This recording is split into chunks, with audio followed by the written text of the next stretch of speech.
Hi everybody, welcome to another episode of Storytime with Uncle Monkey. I am your Uncle Monkey, and today's story is called Stone Soup. Three monks, Hawk, Lock, and Sue, traveled along a mountain road. They talked about cat whiskers, the color of the sun, and giving. "What makes one happy, Sue?"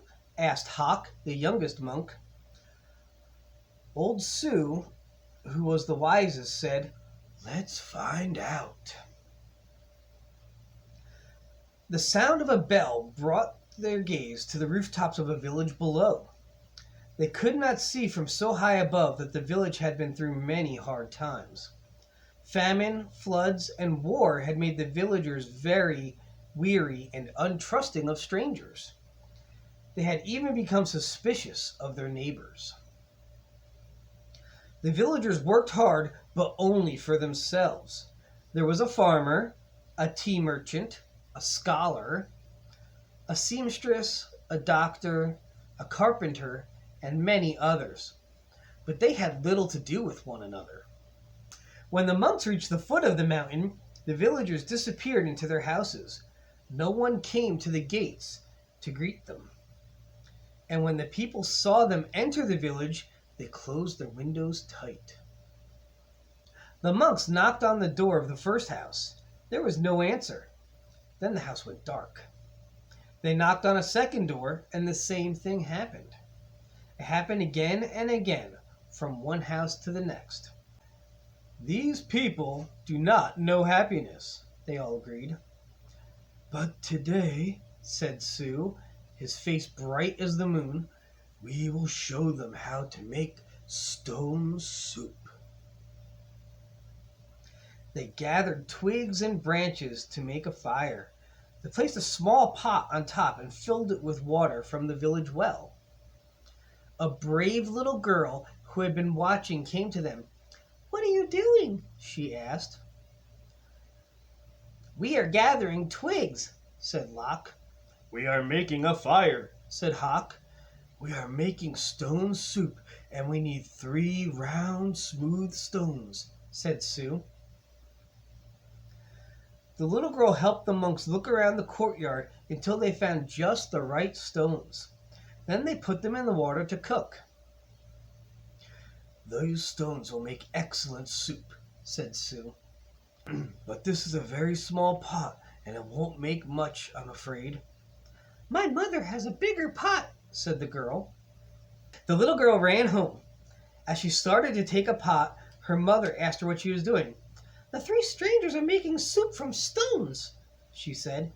"They need our biggest pot." Said the girl's mother. "Stones are easy to come by. I'd like to learn how to do that." The monks poked the coals. As smoke drifted up, the neighbors peered out from their windows. The fire and the large pot in the middle of the village was a true curiosity. One by one, the people of the village came out to see just what this stone soup was. "Of course, old-style stone soup should be well seasoned with salt and pepper," said Hawk. "That's true," said Lock as he stirred the giant pot filled with water and stones. "But we have none." "Well, I actually have some salt and pepper," said the scholar, his eyes big with curiosity. He disappeared and came back with salt and pepper and even a few other spices. Sue took a taste. "The last time we had soup stones of this size and color, carrots made the broth very sweet." "Carrots?" said a woman from the back. "I may have a few carrots, but just a few." And she ran off. She returned with as many carrots as she could carry and dropped them in the pot. "Do you think it would be better with onions?" asked Hawk. "Oh, yes, and maybe an onion would taste good," said a farmer, and he hurried off. He returned a moment later with 5 big onions, and he dropped them into the bubbling soup. "Now that there's a fine soup," he said. The villagers all nodded their heads as the smell was very agreeable. "But if only we had some mushrooms," said Sue, rubbing his chin. Several villagers licked their lips. A few dashed away and returned with fresh mushrooms noodles, pea pods, and cabbages. Something magical began to happen among the villagers. As each person opened their heart to give, the next person gave even more. And as this happened, the soup grew richer and smelled more delicious. I imagine the Emperor would suggest we add dumplings, said one villager. And bean curd, said another. What, and mung beans and yams, cried some others. And taro root and winter melon and baby corn, cried another villager. Garlic, ginger root, soy sauce, lily buds. I have some, people cried out, and off they ran, each returning with all they could carry.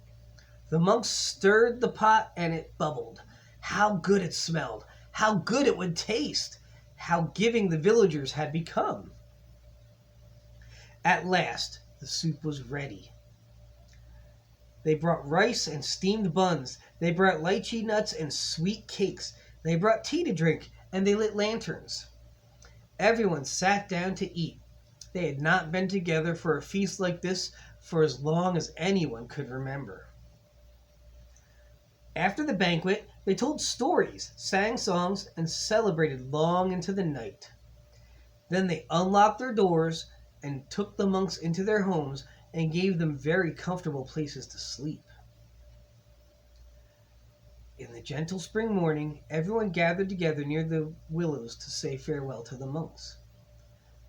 Thank you for having us as your guests, said Sue. You have been most generous. Thank you, said the villagers. With the gifts you have given, we will always have plenty. You have shown us that sharing makes us all richer. And to think, said Knock, to be happy is as simple as making stone soup. The end.